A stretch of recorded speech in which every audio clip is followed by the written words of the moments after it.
观众朋友，台铁有新制度提供给观众朋友做参考。台铁车钱明仔载开始会来起价，平均是去26.8%，也行李甲包裹这运费嘛有起去哦。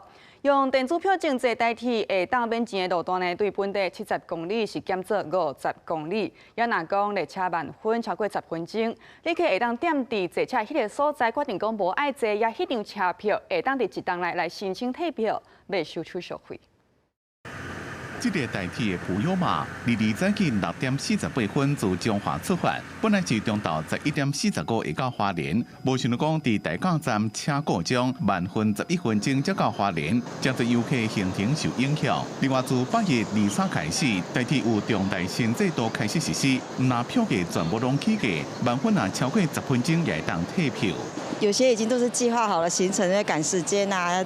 对啊，我觉得这样可以退票还是算不错的。我可以选择我要或不要啊。如果我很赶时间，我可以选择我不做，我赶快去坐计程车或 Uber 或是什么，加快。因为可是只有10分钟，我是觉得有点短了。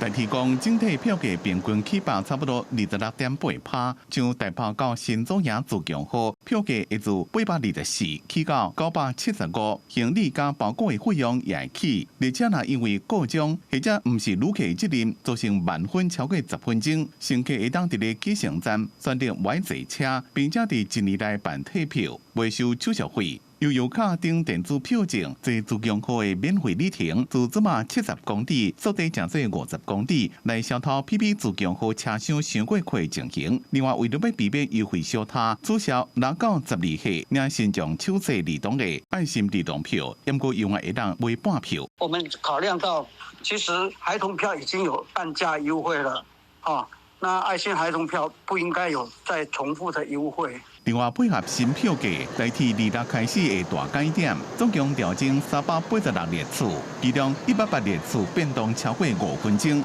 一若华东的居民坐台铁，也有会员优惠，坐车的点数普通时是8倍，价值5倍累积，上底考了差不多是原票价95折。公司新闻采访报道。